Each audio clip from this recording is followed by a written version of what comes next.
Welcome back to the video portion of Varsity Xtra and the 2012 football season. We have zoomed onward. We're now at week 9, which gets scarier and scarier by the week as we get later and later into this season. Almost at Halloween, actually, which is also scary in its own way.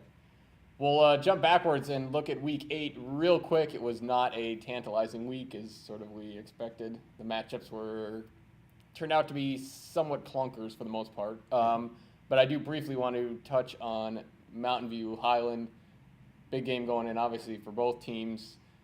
You were there. Is the jury out? Is there now a division here with Mountain View winning the way they did against Highland? Yeah, Mountain View didn't play great, but they controlled that game from start to finish, and Mountain View's definitely better than Highland. Mountain View has a big game against Mountain Point this week, and now can they make another jump? But they're definitely worthy of where they are. I think they're 7 in the power rankings, so they're probably in that 7 to 10, 11 range right now. But they've shown a lot. They can throw the ball. Their defense is playing a lot better recently, so I don't know if Mountain View's an elite team, but they're definitely much improved as the year's gone on, and I think Chad DeGrenier has just done a great job. Yeah, and we'll actually, going forward here, touch on the Mountain View Mountain Point matchup that's coming up this week. Real quick, where does Highland go from here?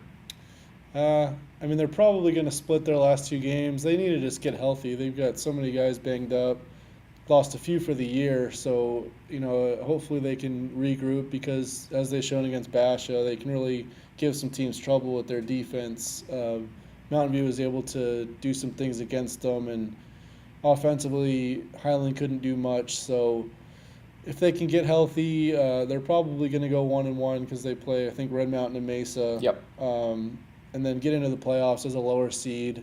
But they're a team, depending on the matchup, they could win a first round game, but they need to get healthy and stay confident, because they're gonna lose a couple games here at the end. But they've still had a good season, and they can still do pretty good things. So just kind of regroup and see what you can do in the playoffs. Yeah, the health is going to be paramount with, especially at the running backs. They're woefully thin at running back and getting thin at defensive back. But that is definitely a team that I would not want to face in the first round of the playoffs.